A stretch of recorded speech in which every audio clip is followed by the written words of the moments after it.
की शुरुआत हो चली।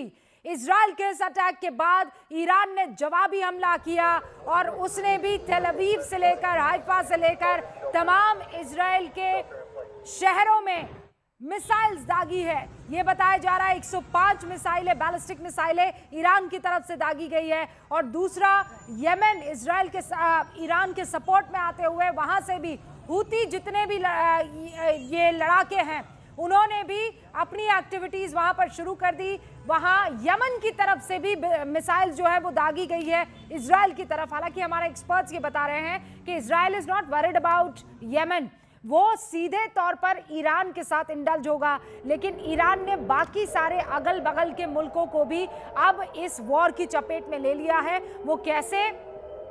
ईरान ने कुवैत पर भी अटैक कर लिया है।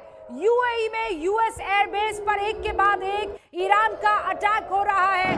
बहरीन में यूएस बेस पर पहले हमला होता है, उसके बाद खबर आती है कि कतर में भी यूएस बेस पर हमला कर दिया है। और अब जानकारी मिल रही है कि कुवैत पर भी अटैक कर लिया है ईरान ने। यानी कुल मिलाकर पूरा यूनाइटेड अरब एमिरेट अभी वहां पर खतरे के बादल मंडरा रहे हैं।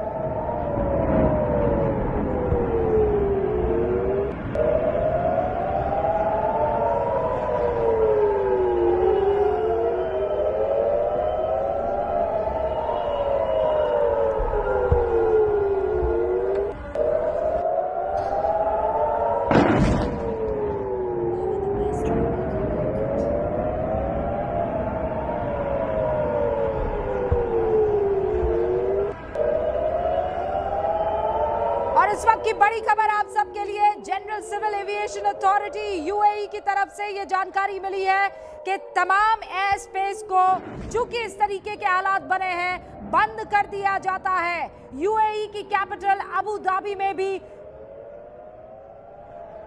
एक्सप्लोजन्स की आवाज सुनाई दी जा रही है और ऐसी ही आवाजें कुवैत में, बहरीन में, अबू धाबी में सुनाई दे रही है। वहां पर ब्रिटिश एम्बेसी ने कतर में एडवाइजरी जारी करके अपने तमाम नागरिकों से कहा है कि आप फौरन वहां से बाहर निकल जाइए। तो ये बड़ी खबर आप दर्शकों के लिए।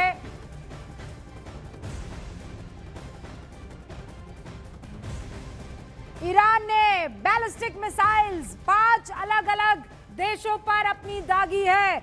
इजराइल पर, बहरीन पर, यूएई पर, कतर पर, कुवैत पर।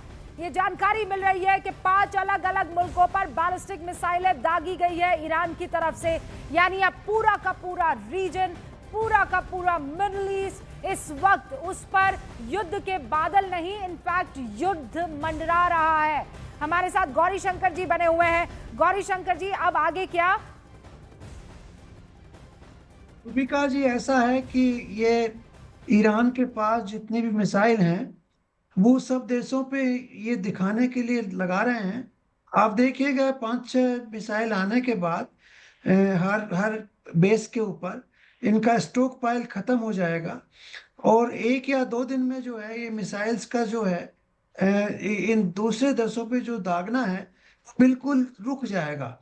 इस बीच में अमेरिका जो है इनके एयरबेस और मिसाइल के जो स्टॉक पाइल्स हैं इनके ऊपर मेरे को लगता है आज रात को बहुत भयंकर हमला करेंगे और उसके बाद इनके एयरबेसेस क्रिपल हो जाएंगे और इनकी मिसाइल्स के जो स्टॉक पाइल्स हैं उनको खत्म कर देंगे। और ये सब कल परसों तक देखिएगा, ईरान के पास जो है उसका सामर्थ्य ऐसा लगेगा कि वो आगे कुछ नहीं कर पाएंगे। पूरा का पूरा एयरबेस जो है अमेरिका और इजराइल के कंट्रोल में आ जाएगा, क्योंकि ईरान ने बहुत बड़ी गलती की है। सभी देशों से मुश्किलें ले ली हैं, सभी देशों से इन्होंने दुश्मनी मोल ले ली है। अगर इन्होंने यूएई पे भी अटैक किया है और बहरीन पे भी किया है, कतार पे भी किया है, कुवैत पे भी किया है, तो ये गलती है ईरान की। वो अपने पड़ोसी मुल्क हैं, अपने इन देशों के साथ इनका कोएग्जिस्टेंस अगर मैं इसको इस लिहाज से देखूं कि युद्ध हो रहा है 2 मुल्कों के बीच में, अमेरिका ऑब्वियसली कतर के एयरबेस का इस्तेमाल कर सकता था, कुवैत के और यूएई के जितने भी मुल्क हैं उसका इस्तेमाल करके ईरान पर हमला कर सकता था। तो ईरान ने भी प्रीएम्प्टिव स्ट्राइक की फिर उस लिहाज से, अगर मैं युद्ध की दृष्टि से देखूं तो। लेकिन मेरे को नहीं लगता कि इनकी मिसाइल्स इतनी प्रिसाइजली होंगी कि उनके एयर बेसेस पे ही कंट्रोल होगा। नहीं नहीं, ये जो मिसाइल्स दागी हैं, मैं आपको बाद में पता लगेगा एक दिन में, ये बिल्कुल टारगेट से कहीं और जाके लगेंगी। ये सिर्फ डराने के लिए मिसाइल्स हैं, पूरी दुनिया को ये बताने के लिए कि हमारे पास इतनी शक्ति है और हम अमेरिका को आड़े हाथों ले सकते हैं।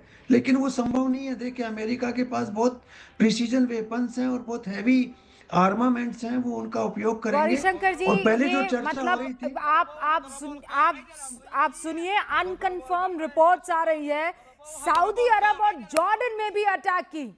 मतलब पहले ईरान के अलग अलग शहरों पर अटैक होता है और उसके बाद जब ईरान पलटवार करता है, देखिए ऊपर जो इलाके आपको दिखाई दे रहे हैं, ये जो नाम दिख रहे हैं, इस्फहान, कराज, करमनशाह, कोम, ये सब वो इलाके हैं जो ईरान के हैं। इजराइल ने अपनी मिसाइल्स यहां पर दागी और फिर उसके बाद ईरान ने पलटवार किया इजराइल पर, सीरिया पर, जॉर्डन पर, कतर पर, बहरीन पर। अभी हमारे साथ शैलेंद्र वांगू भी जुड़े हुए हैं। शैलेंद्र, क्या जानकारी इस वक्त आपके तमाम सूत्र आप तक पहुंचा रहे हैं, खासकर मिडिल ईस्ट के इन तमाम मुल्कों की तरफ से अब किस तरीके का एक्शन लिया जाएगा?